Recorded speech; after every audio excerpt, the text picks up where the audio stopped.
Hey guys, welcome back. So today we're out at the range to play around with a DDI AK. This is the rifle I brought out today. This is one of the last of the Hungarian black military classics. They're built off Hungarian parts kits. DDI did an initial run of these and they were very popular, sold out very quickly. They were unable to secure a second set of parts kits, but ultimately they did get a second set. Sadly, they had to pay a little bit more for them, but they made one final run of these rifles and we just got them into Copper Custom, and I also believe that Atlantic Firearms has them as well. But that's not what I want to talk to you today about, but I know a lot of guys are going to ask me, what's the AK? I always get those questions. What I want to talk about today is this new Generation 2 handguard from Midwest Industries. This is what it looks like.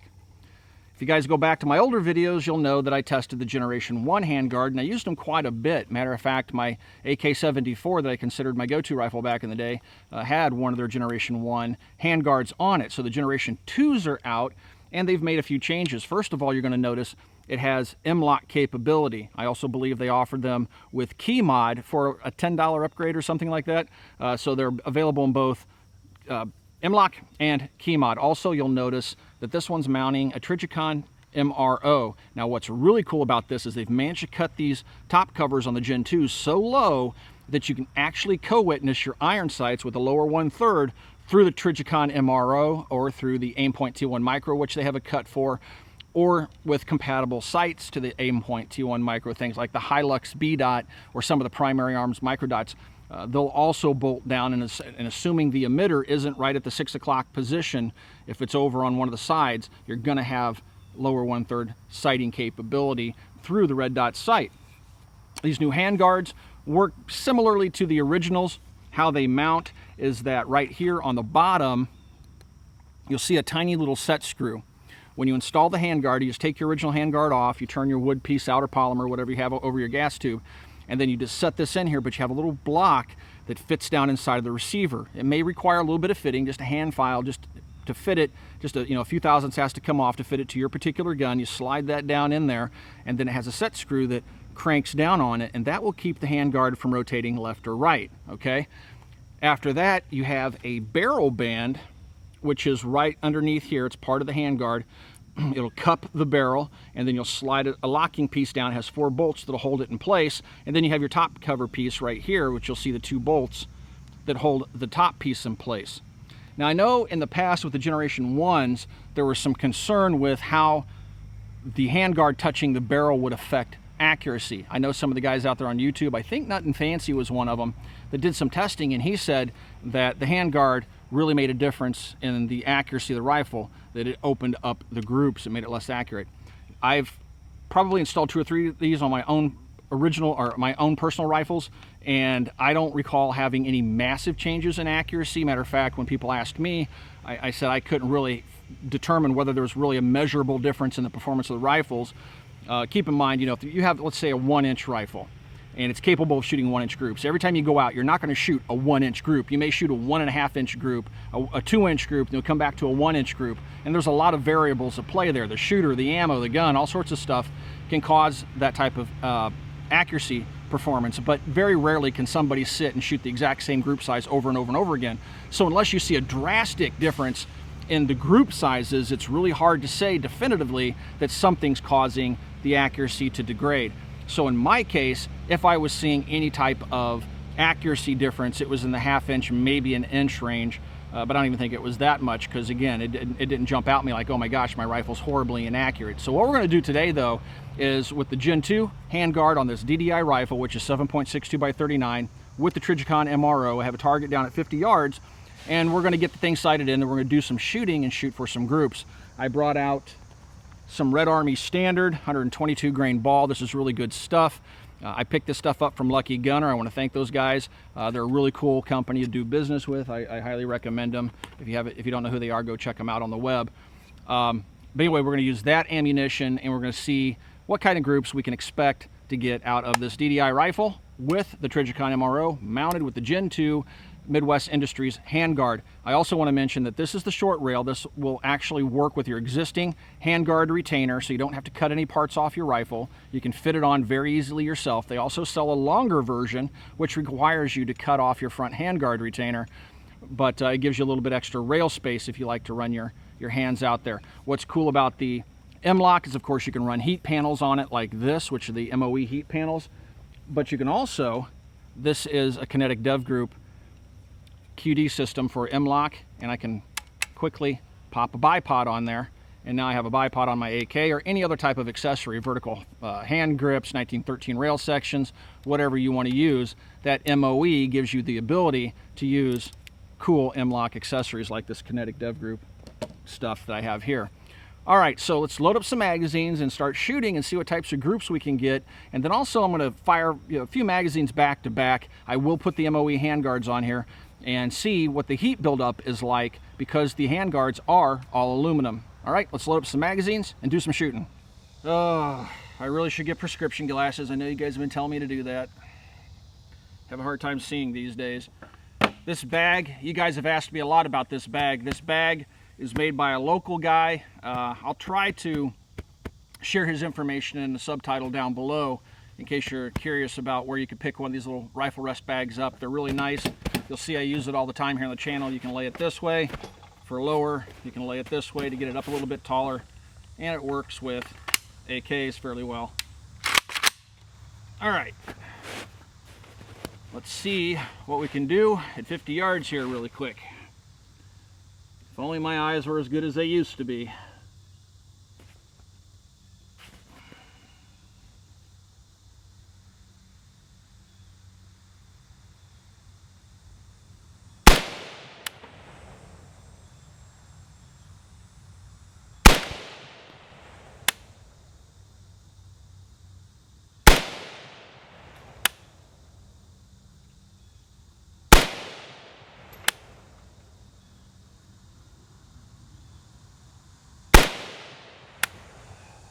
Glasses are fogging up.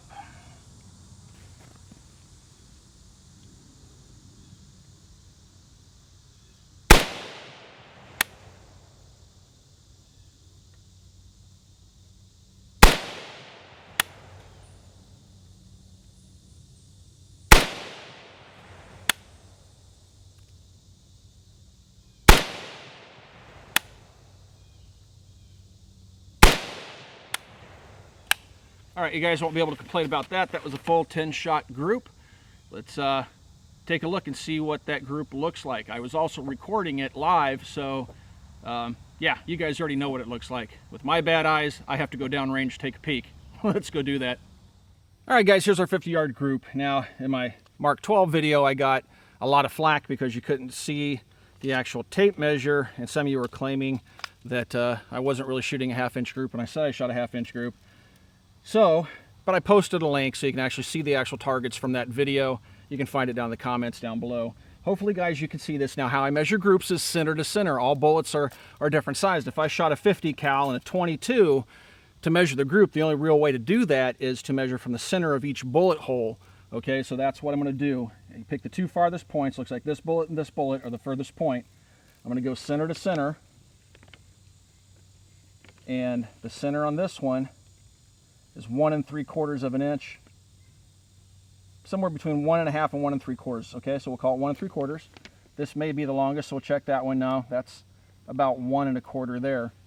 So we'll go with 1 3/4 inch. Ah, darn it, now I'm saying that. There's half. Yeah, I mean 3/4 is the outside edge of that bullet hole. So somewhere between 1 1/2 and 1 3/4, okay? So that was a 10-shot group. That wasn't a 3-shot group or a 5-shot group. As you guys know, and I agree, the more rounds you fire, the more, or the better picture you can get of how accurate the gun is. It's very easy to shoot a 3-shot group that's only 1 inch, but by the time you fire that 10th round, it's gonna open up, right? So 3-shot groups really don't count. The only time I shoot those is when I'm short on ammunition. 5-shot is my norm, but 10-shot is typically the best indicator of what a rifle can do. So there you go. Now, is that normal accuracy for an AK? It's about on par. I have seen guns shoot 1 1/2 to 2 inch groups at 100 yards, but that's using magnified optics with a red dot sight. Not too bad. I'm going to shoot a couple more groups here and see what we can do. I'll do some 5-shot groups, and I may even do a 3-shot group to show you guys just how 3-shot groups can throw things off just a little bit. Let's see. Let's throw up some other targets.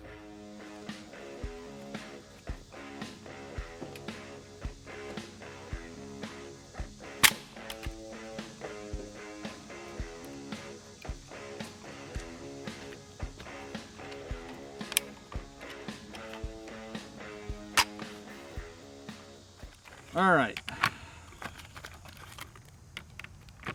The bugs are unbelievable out here today. Do any of you guys have one of these? This is my bug zapper. Whenever the mosquitoes get really bad, I zap them with that thing and it kind of gives me a chuckle. I know, it's weird. All right. So we got 3 targets downrange. Let's go ahead and start this recording really quick. Hold on.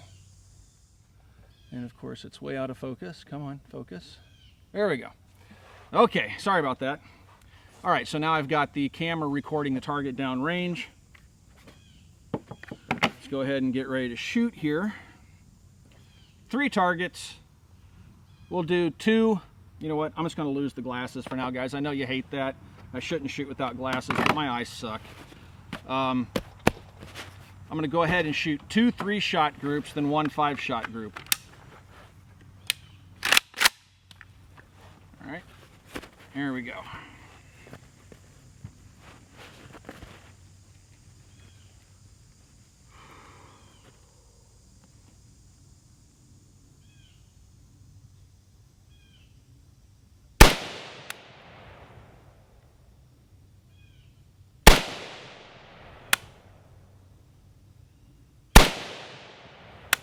One 3-shot group. Ow, this thing is pulling my mustache hair. Good grief. So the Zukov definitely likes to pull facial hair. All right.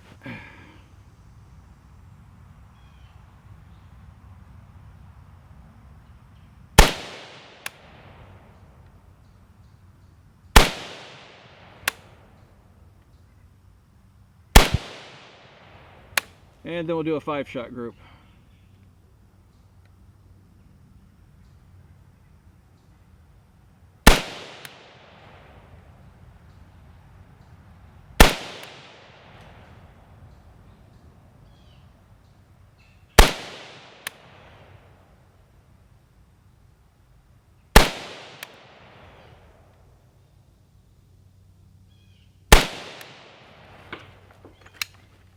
Okay, let's go ahead and run down range and see what those groups look like.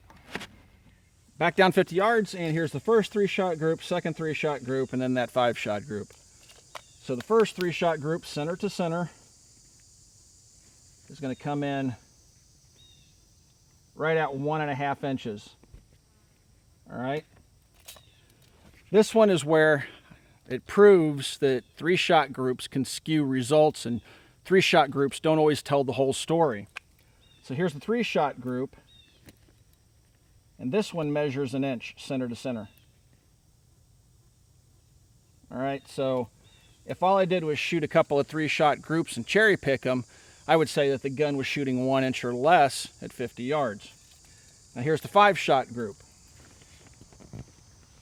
These two, one of these two looks like it's the furthest apart. Center to center, we're right back to the 1 3/4 inch. Right there. Maybe a little less, so it's right in between. I'm sorry, not 3/4. Yeah, 3/4. 1 3/4 inch. And that one, same thing, about 1 3/4, somewhere between 1.5, 1 3/4. So that group gives us pretty much the exact same size as the 10-shot group. And then this one, if I would have said, hey guys, look, the rifle shoots 1 inch at 50 yards, it wouldn't be telling the whole story. So there you guys go. That gives you an idea of how the rifle's shooting with the handguard in place. So I would guess from this, you're looking at about a 2.5 inch gun at 100 yards, which is pretty normal for an AK. Now keep in mind, I only have one type of ammunition out here this afternoon. I've actually had pretty darn good luck with Wolf. I'll try some different ammo out of it. I've actually had Wolf get as low as 1.5 inches or 2 inches at 100 yards. And and that's using a red dot sight, and that's pretty darn good, but it's not consistent. If I cherry pick groups, I can say, yeah, man, my AK shoots 1-inch groups at 100 yards. I've done it, but I can't do it over and over again. So I'm going to say this is about normal accuracy for an AK. So now let's run 3 magazines fairly quickly through the rifle and see how hot the handguards get. Before I do that, though, I'm going to go ahead, and you can see here on the M-LOK rail sections, I'm going to take these MOE heat shields. I'm going to pop those into place, which is something you're probably going to want to do to any rifle that has an aluminum handguard of any type. Even my BCM rifle, I've put the BCM heat shields on it because it really does help mitigate that heat. All right, I got one more to put on. They're really easy to push into place or lock into place. You just take this primary piece, stick it in like that. Then you have this little locking piece that pushes right down into the center, and that locks it into the M-LOK. All right, now got 3 magazines. 7.62, guys, gets pretty darn hot. It heats up faster than 5.56. It's just one of those cartridges that generates a lot of heat. So even with wooden handguard rifles, after 4 or 5 magazines, it's really hard to hold on to that rifle. It gets really, really hot. You find yourself shooting the gun like this. But let's see how this rifle does with the new Midwest rails on it. All right, here we go. Gonna pound away at that little challenge steel target downrange, getting about 50 yards away.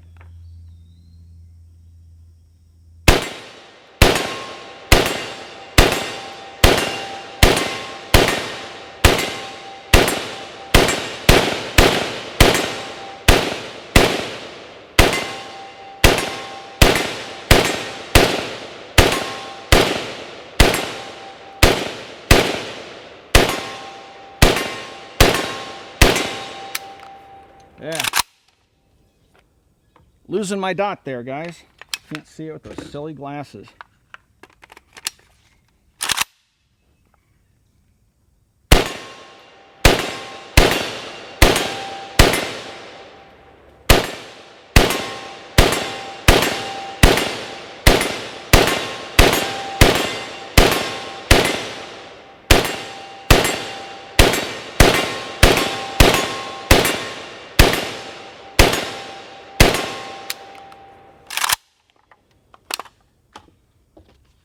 All right, and the 3rd magazine.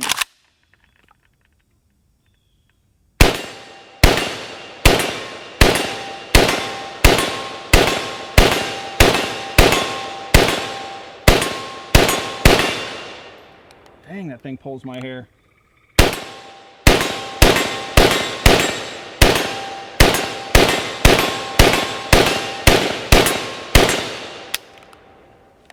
All right. So how hot is it? Definitely feel some heat coming through. If I touch that sling swivel, it'll burn me. Keeping my hands on the heat shields, I'm okay. It's warm, but it's not burning me. I can feel the heat coming off the gun, but like I said, I'm holding it by the heat shields and it's not making me drop the gun. The exposed metal, definitely warm. Let's go ahead and see how hot it is. So the exposed metal right here is 151 degrees. 140 degrees is going to give you a burn. The gas tube is 192. Barrel is 380 to 400 degrees. That little sling swivel I was talking about, that sucker's 395 degrees. But right where my hand is, let's see if I can get that because that isn't accurate. I'm picking up the metal. I keep picking up the metal. The metal all around it's 150, 160, 190 degrees. The heat's starting to soak in. So all the metal surfaces 250 now up here by the gas port. Down underneath the MRO, 162. The MRO itself is 108 degrees. It's not bad. So it's over 200 degrees all around these heat shields, but as you can see, I'm holding the gun just fine by the heat shields. You touch any part of that metal though, you're going to get burned. So that makes it usable. I mean, if I hold it like this, I'm okay, but the minute I touch any metal components anywhere around here, I'm going to get into 200-degree steel. That heat's still soaking through. Yeah, it's 160 degrees just right above there if I hit that with my thumb. So that's just something to keep in mind. Like I said, all AKs are going to get super, super hot. Any part of the metal that's exposed is going to be, in the case of the barrel, up to 400 degrees. So, but anyway, those heat shields and the handguard work pretty good and definitely make it manageable. But if it gets too hot, just reach back here and grab the magazine. Now keep in mind, even the receiver is hot right there. Wow, that's kind of warm. I'm going to guess that's kind of 120, 130 degrees. Yeah, 129, 136 degrees. So these things get warm, but the handguards, check it out, man. Still able to hold it without getting burned. So that's pretty cool. That's one warm rifle. I hope you guys enjoyed coming out and doing a little shooting with me this afternoon with the Midwest Industries Generation 2 AK Handguard. This is the short handguard. Again, it retails for right around $159.95. Does not require you to modify your rifle in any permanent way unless you go with the longer handguard. This one adds about 7.5 ounces to the gun. You can get the longer handguard. Does require you to cut off that front retainer. I like the shorter one because I don't like cutting off my handguards. Some of you folks don't mind, or if you have, you know, just a regular old RS-47 or something like that, a Wasser 10 you don't mind cutting the handguards off of, go ahead and do that and get that longer rail. Gives you a little bit more real estate. They're also available with the same mounts with the T1 micros and the MROs and things like that. I like the fact that it has the M-LOK now. That is definitely a positive feature for me, which is enough to make me want to upgrade my original Generation 1s. That, and again, you can also have key mod for 10 bucks more. Drop right on, look really good on the rifle. I do have the sling mounted now. This is my Savvy Sniper sling, all mounted up. You can see it has the QD mount right here. It's on both sides of the rifle. Of course, then the Zukov has the mount right there. By the way, that's not a QD mount. Anyway, so yeah, it works really well. I like it. It seems to manage the heat fairly well. It's certainly no worse than anything else I've ever used. And it might even be a little bit better than the wood. Just be careful about touching those metal components. You can also put hand stops on it and things like that using those M-LOK features. If you guys have any questions, you can ask those questions down below. I like to stick around for the first couple of days after a video goes live to answer the questions you guys may have. Also, please swing by and check out Copper Custom. If you want to support the Military Arms channel, it's the best possible way. Again, that's Copper Custom. And please check out full30.com. That's full30.com. We've taken all the web's best firearms content creators and brought them under one roof, and that is full30.com. Thanks again for watching, everybody, and thanks for all the support over the years. I'll talk to you guys soon.